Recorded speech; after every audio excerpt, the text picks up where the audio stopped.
Okay, welcome everyone to another installment of Ozarks Voices. My name is Tom Peters, Dean of Libraries at Missouri State University. Today's date is Friday, January 16th, 2015. Our special guest today is Woody P. Snow. Woody, thanks for joining us today. Thank you very much. No, it's an honor to have you out, Tom. And we're in Woody's home near Fordland, yeah. Missouri. Sorry, exciting, beautiful Fordland. Had a lapse there, and we're here. In Webster County, named after Daniel Webster. Mm-hmm. Good. I grew up in Webster County, Iowa, also named after Daniel Webster, I believe. Wow. So there's more than one Springfield and more than one Webster County. So we're talking about Woody's book published in 2014 called Blood Silver, the Yocum Dollar. There is this legend, I guess you'd say, of Yocum silver dollars in the area. Yeah. Woody, let me start off by saying in the little bio sketch here in the back of the book, it says, Woody P. Snow, a radio personality and award-winning author of The Boy Who Stole the Moon, has been in pursuit of the fabled Yocum trade dollar for decades. So you've been in pursuit for decades. Well, not really. When did Artie Ayres write? Have you seen the book Traces of Silver? Yes. That's I've interviewed where I first. Artie, actually. Oh, have you? Yes. Well, then you know he's a true believer. Yeah. So much so to the point where he is still buying acreage and hiring bulldozers to try to find that lost mine. Yeah. In my opinion, it's at the bottom of Table Rock Lake under. Okay, I was going to ask you that. Do you think it's underwater now? Yeah. Yeah. Okay. The things that it's a 53,000 acre lake. Yeah. So you know a lot of history. Yeah. Got covered and buried. There's a whole highway bridge underwater there, isn't there? Mm-hmm. There's cemeteries under there. Really? They moved some of them, and some of them they just couldn't. Yeah. But I think it's mentioned in the book that they did move the Philibert Cemetery, and I think it's called Philibert Cemetery. It's down by Lampe. Yeah. But it was just a kick to research, and my friend Nick Sibley. I don't know if you know Nick. Mm-hmm. Well, there's a guy you got to interview. He makes his money writing jingles, but he kind of inspired me. He was always interested in the Yocum. So, well, he's quoted there on the back of the book part of his quote that an amazing piece of work, still relevant today.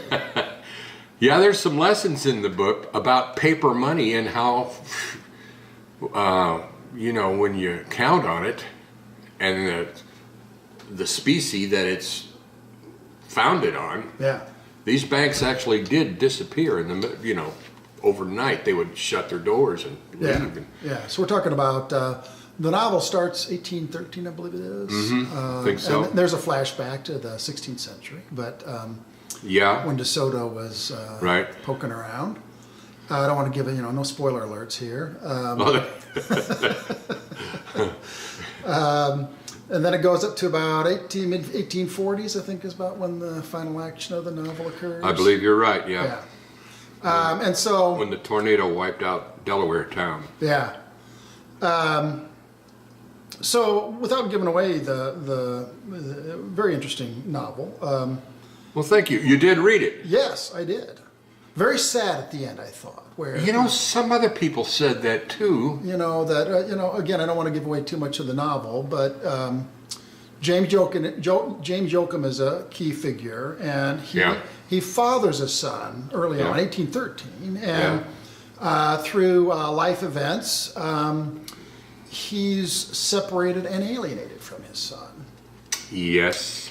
And then his wife died in childbirth. Yeah. And it just flipped him out, and he just walked away from. He sort of wandered into the Ozarks. Yeah. And that's what got the whole sort of chain of events going, I guess. And then at the end of the novel, he had sired another child, and That's where the sadness comes. Whom we never get to meet. I'll leave it there. Yeah.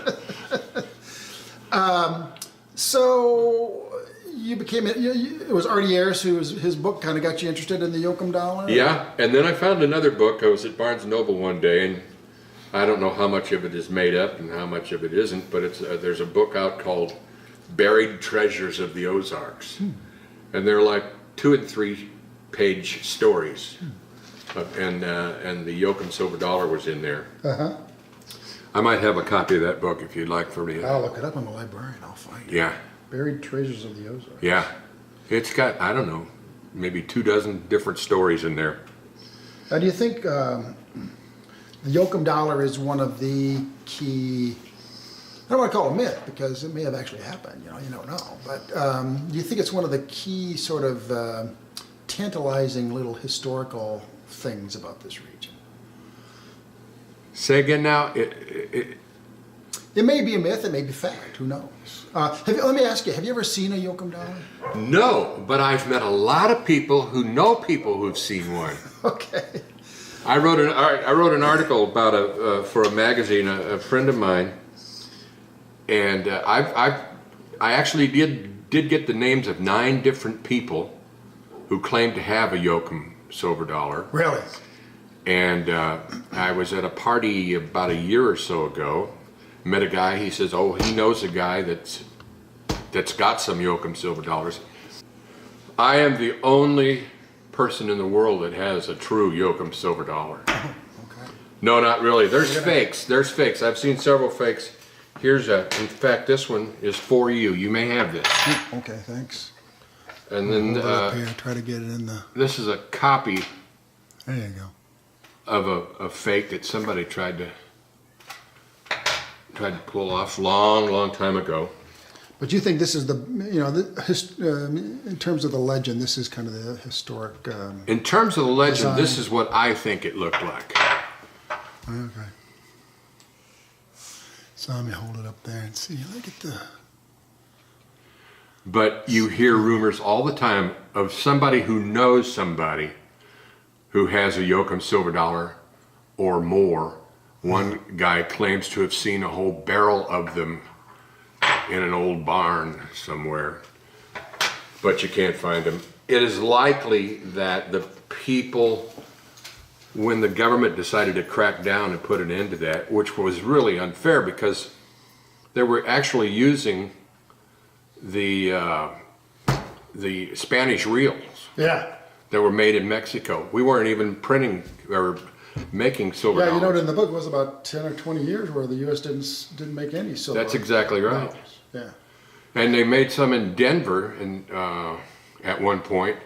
I wasn't able to find out a lot about that, but it's likely that the people had them, melted them down, and turned them into other things. Yeah. But if they It's do, kind of interesting thing about currency. I'm not a historian of currency, but you got, we were on the gold standard, where the paper that we were passing around theoretically was backed up by gold. right. And we got off the gold standard. I don't know when that happened, but it was after the time frame of this book. But in a way, if there were Yocum dollars and they were nearly pure silver, what's the difference? Right. If it's an ounce of silver, it wasn't counterfeit. Yeah. He never claimed to represent the United States as, a currency, but they called them trade coins. Right. They worked here, and when people quit taking money, what they call shin plaster or paper notes, Right. that weren't worth anything, because every state was printing up their own, Yeah. and there was different sizes and everything. And there were no banks, and for a while there was no bank in Missouri. No bank in Missouri for a long time. They had a national bank once, and then it caved. And then for some reason, Thomas Hart Benton, they tried to put another bank in Missouri, and he was influential in not allowing that to happen. So there was no way to trade. Yeah. So But I guess in these a way, trade coins worked really well. yeah. So in a way, the Yocum dollar was a midway point between barter.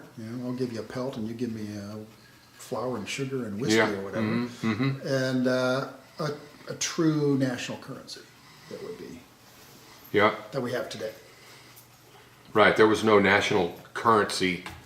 Well, and the Ozarks were set apart. I mean, this was supposed to be Indian land for the Delaware Indians. Where's my map? We've got a map. Okay. Where's my map? Ah, here it is.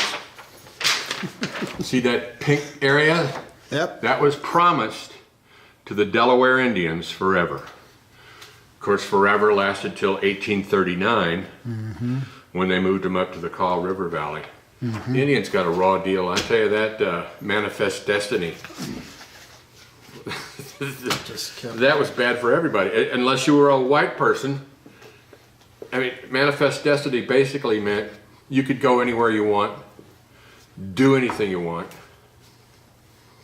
have anything you want. Yeah. It was a bad deal for a lot of the Indians. As the novel points out too, it was really kind of a two-stage transition. So it was Native American land by treaty, and then the whites started to move in, and they didn't buy property. They didn't put out corner stakes and what they were claiming was theirs. They just lived there. Right.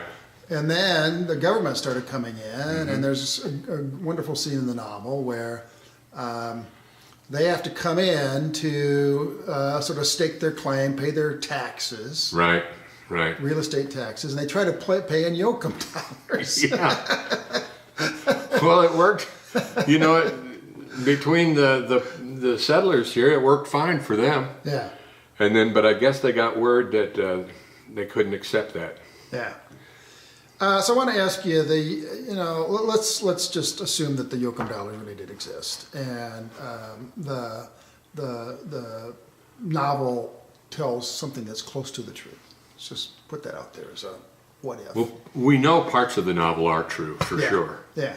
I mean, there really was a Henry Rowe Schoolcraft. Yeah, I want to come back. I want to come back to Henry, but the question I want to ask you is, okay, if the events portrayed in this novel are real close to the truth, was that silver a good thing at the end of the day?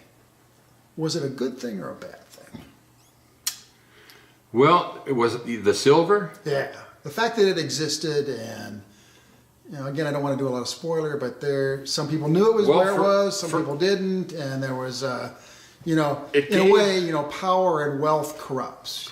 That's one theme of the novel. Right. But on the other hand, the Yocum dollars served a real purpose in the regional economy at that time. Exactly.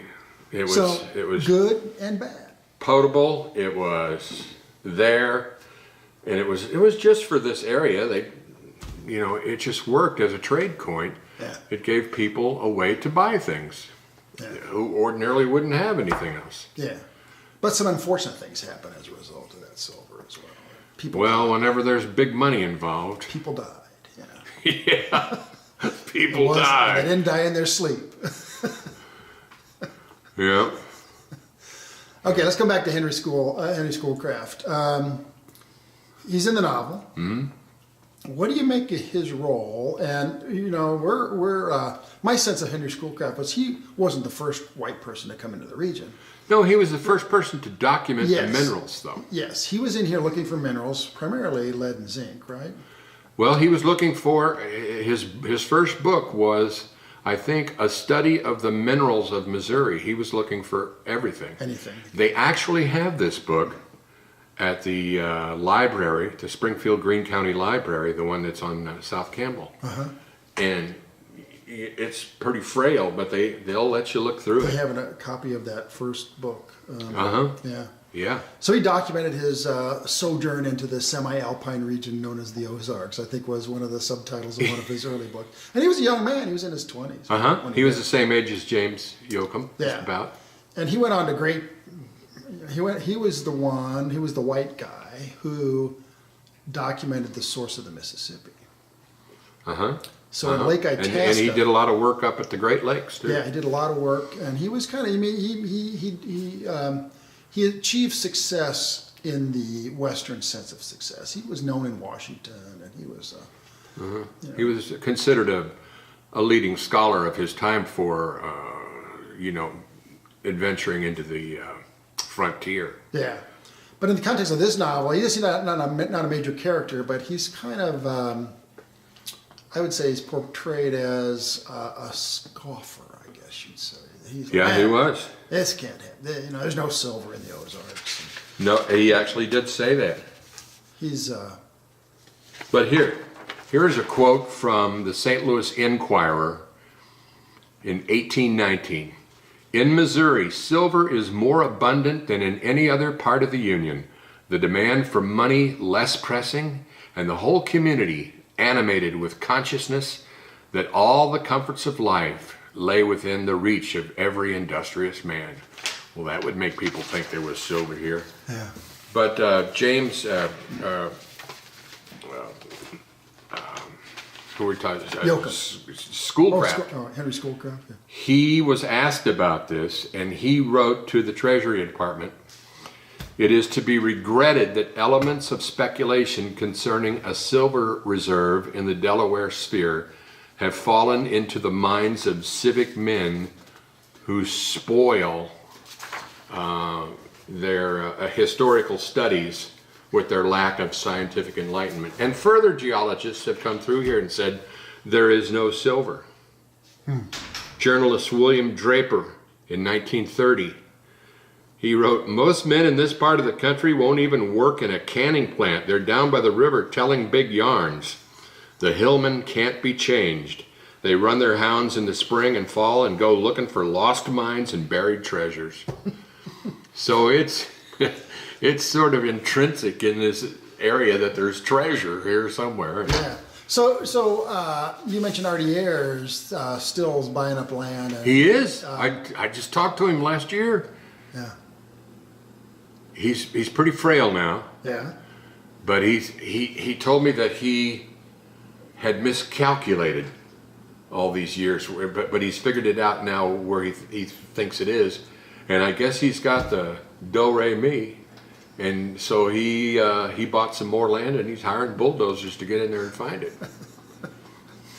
Now, do you think he's looking for the ingots or another silver vein, or whatever?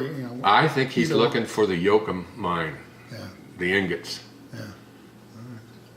Now, in your research on the Yocum dollar, so it kind of got into men's minds that there's silver in those hills somewhere.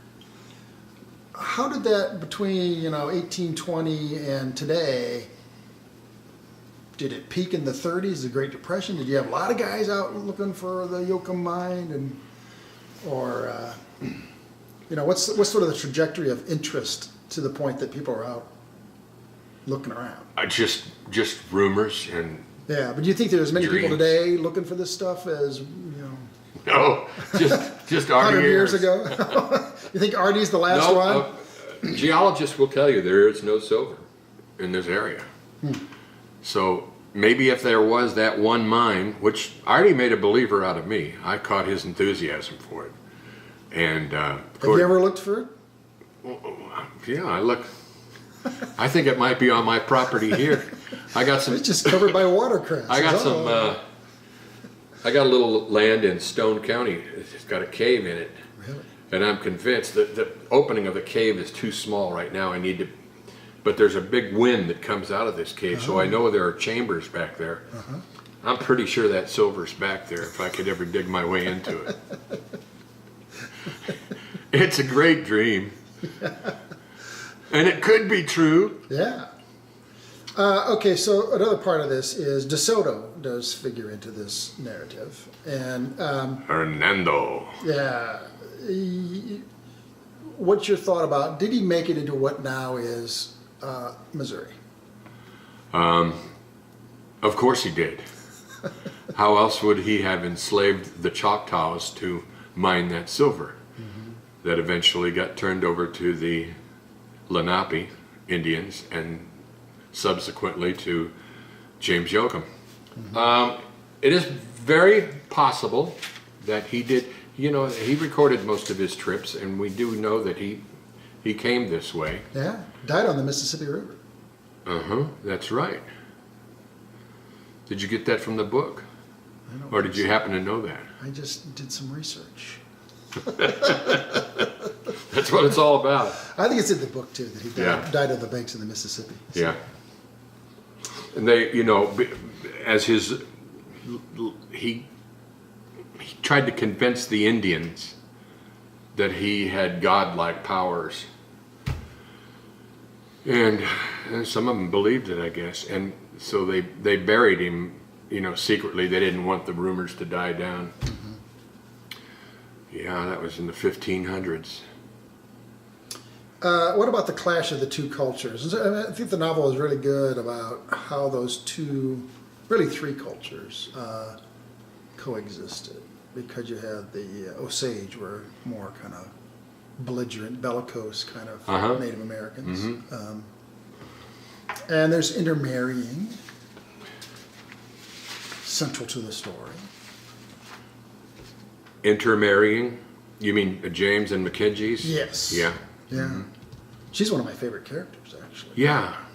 Yeah, she's a strong woman. Yeah. But you can see the Indians that were around here at that time, I've got their areas marked off there, the Kickapoos, and the Delawares, and who's just right of the Delaware? That would be the... Shawnee? The Shawnee, yeah. Yep. But they were, I think they all were from, I can't remember the word now, from the same Algonquin lineage. Yeah. Yeah.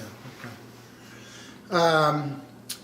Is this a fascinating interview? This is very fascinating.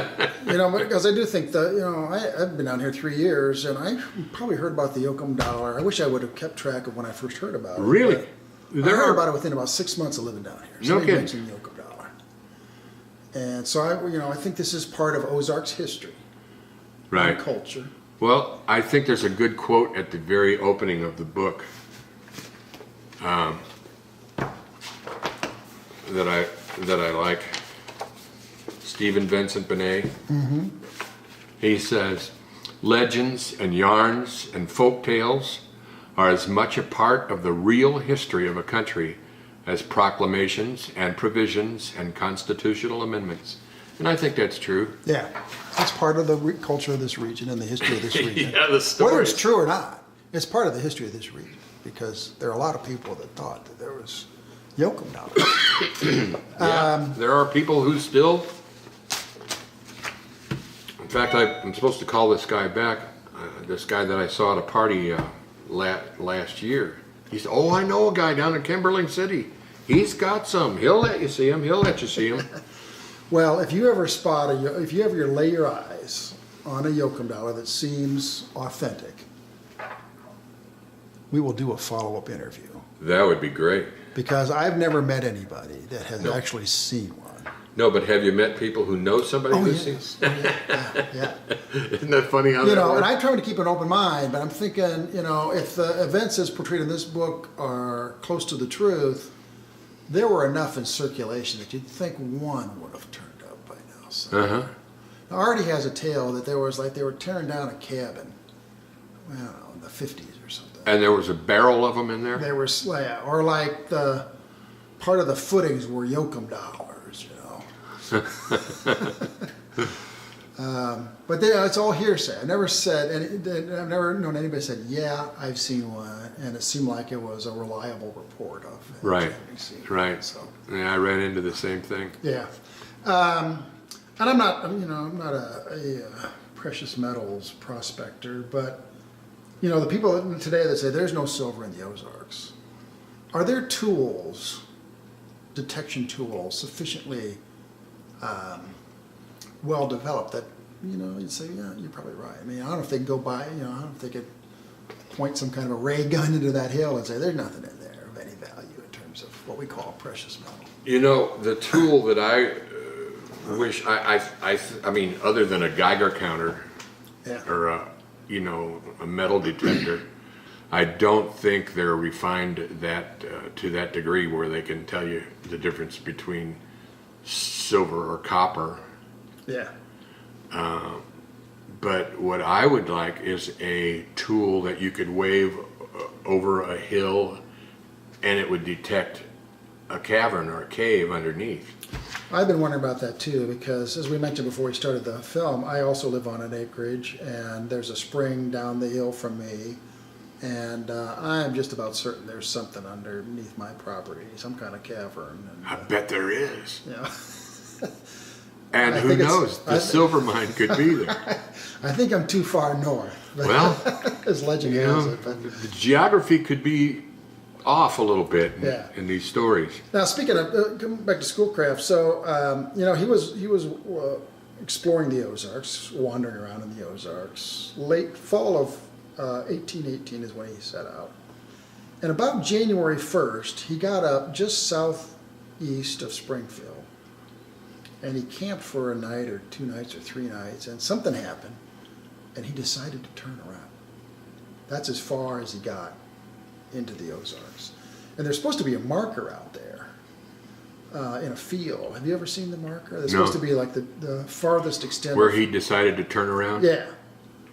I do know people that are reliable sources that have seen the marker, and I need to get out there and traipse around and see if I can have find heard that he camped here, and that's where I first heard about beaver tail stew. Mm-hmm. That he ate beaver tail stew with one of the Yocums. Yeah. So I mean, he mentions in his journal that he's encountered the Yocums, that they were here. So there you go. And the Yocums, of course, had no idea that their name would be passed on in folklore and, like the Little Abner comic strip. Now, you speculate in the novel that their name was spelled Yoachum. And then when they got to casting the silver, there's just too many letters. There are 31 different spellings of Yocum. Okay. Some of them start actually with the letter J. Oh, yeah. But it seems to be Yocum is a name that came from many different countries. Oh, really? Yeah. So it's not just from... So there's like Norwegian Yocums and... Oh. I guess Irish, German Yocums. Do you know where the Yocum James and his brothers came from? I believe they were Germanic. Okay.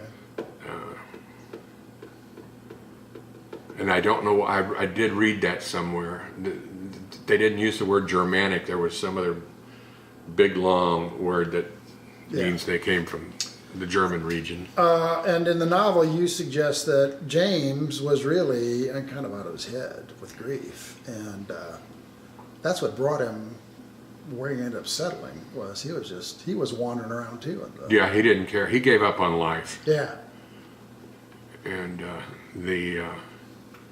and he almost literally lost his life if the natives hadn't have saved him. Right. Right, and then I thought, well, he's so stupid, we better take care of him. They thought he was dumb. He does endear himself to his father-in-law. Eventually, yeah. And his wife seems to love him. Yeah, his wife loves him. She liked him right off. Yeah. But I think the other braves were jealous of him. Yeah. But he was a big guy. Yeah. Now, you also have an African-American character in the novel. August Winter. Yeah. Again, were there many African Americans in this region at that time? Not in this region. There wasn't really any. I mean, there were. The Ozarks is not a good place to grow crops. Right. In fact, there weren't hardly. I think if there were any African Americans at the time, they were probably mostly in the St. Louis area and south of St. Louis. Yeah, but there were very few. Along the Missouri River, I think there were some plantations. Along the rivers. Well, up by Ash Grove, of course, there was a slave settlement. I didn't know that. Yeah. A slave settlement? Yeah, it was. What is that? One of the descendants of Boone had a farm up there, so he had some slaves, and then with emancipation, did he use them for? I mean, was he a farmer? Yeah, I think he was. Yeah. Don't know all the details, but I'm pretty sure they came to the region as slaves and then stayed on after emancipation. Right. Well, that the secessionists and the abolitionists, of course, that's pretty much after this story, but boy, that got messy right here in Missouri. Yeah. It was brother against brother. Yeah, I've heard that every courthouse in the bottom two tiers of counties in Missouri was burned, except one, during the Civil War era. Either, it wasn't all Confederates, it was Unionists, but every courthouse got burned except one. Yeah, it was crazy. I know the one in Forsyth got fired on. Yeah. I had some research I'm doing now for the next story. So what are you working on now? Alf Bolin, Murder Rocks. Have you heard of Murder Rocks? No. There's something for you to Google. Okay. Happened right here in the Ozarks. And if you Google Alf Bolin, the first article that comes up is, who the heck was Alf Bolin? B-O-L-L-E-N? B-O-L-I-N. B-O-L-I-N. And the first line in the article is, there was absolutely nothing good about Alf Bolin. So I thought, well, this sounds like an interesting... That's like throwing down a gauntlet, There are no redeeming qualities to Alf Bolin. I thought, how did he get that way? So when do you think that book's going to be? I'll have it done by spring. I've got another book coming out the end of this month, but it's a modern day crime thriller about a guy with brain damage. Set in the Ozarks or not? Yeah, well, it's a fictional town called Grand Bluff, Missouri. Okay. There is no Grand Bluff, Missouri, but that was a fun one to write. In this town, in this state, the wife has power of attorney, and if she doesn't like you, and you happen to be in a coma, she can just say, pull the plug, and terminate artificial life support systems. Your wife's not in the room right now. It's not fair. You could actually be hearing what's going on, and inside your head be screaming, no, no. But if you can't indicate by closing your eyes or, Yeah, because, well, that's what that book's about. Okay. Coming out at the end of this month. Yeah. I should say the book that we're talking about, Blood Silver, was published by Pennell Publishing in Fayetteville. Yeah. Duke and Kimberly Pennell, wonderful people. Yeah. And everybody told me, you can't get a book published. You got to self-publish. But I decided that if I self-publish, how will I know if it's any good? I think it's pretty good, but to find people who don't know you, who never heard of you, who say, we want to publish this, what a great feeling that is. Who are looking at 20 manuscripts a night or something, Yeah. So they're putting out the next one also. It's called Depraved. And I just want to warn people, it's not family friendly like. Okay, it's not family friendly. There are some very bad people who do very bad things and use very bad language. I didn't want them to, but they did it anyway. You can't gag them. Right. They got to be in character, or they're not a character. Yeah. All right. Some characters. Well, do you think we'll ever? Predicting the future is a dangerous thing to do. But do you think that 50 years from now, will people seeing this video say, and read your book, and they'll say, "Man, he got it right on," and now there's 25. I tried to make it historian proof, so that if a historian goes through there, like with Schoolcraft, if he didn't say the things he said, they are things that he would have said. He could have said. Yeah. And I have things that he actually said in there. So I was going to ask you, the book opens in 1813, and Schoolcraft is organizing an expedition. Did it take him 5 years to sort of get organized or disorganized or whatever to actually... You're getting kind of picky there, aren't you? Well, you said it was historian proof. It's historian proof, yes. Was Schoolcraft in Kaskaskia or around there? Cahokia? Cahokia, yeah. In 1813? Of course he was. Okay. It's in the book. Yeah, he started out as a very young man wanting to adventure and very smart fellow. He wanted to, and he made charts of everything he did. So they should be somewhere. I don't know. But his first book is really good. The Mercantile Library in St. Louis has a good Schoolcraft collection, I've heard. And the Boston Athenaeum has a good Schoolcraft collection. So yeah, that stuff's out. He was a documenter. He kept track of stuff. He wanted to write about it. He kind of minded the main chance. See, a lot of people don't realize that the James River was named after James Yocum. Of course, Wilson's Creek was James Wilson, who helped the second wave of the Delaware Indians come in. I'm starting to think back now. It's so fun. It's so fun to. It's time consuming, but the research is really fun. Yeah. And the trick of it is you don't want to showcase your research. You just got to sort of weave it in, and some of it you can't use, but you have to know more. You have to have more research than you'll ever use in order to know what works with the story. Yeah. So you pretty much you moving on from the Yocum dollar. You think you'd ever return to it if you found one? I don't know what else could be. Or if Artie finds the road. My goal was to just weave the pieces of the legend that I heard into a believable story. Like it could have gone this way and it could have gone that way, and this would explain that and that would explain this. So yeah, I believe I will find one eventually. Yeah. Probably down on my property in Stone County. Yeah. Okay.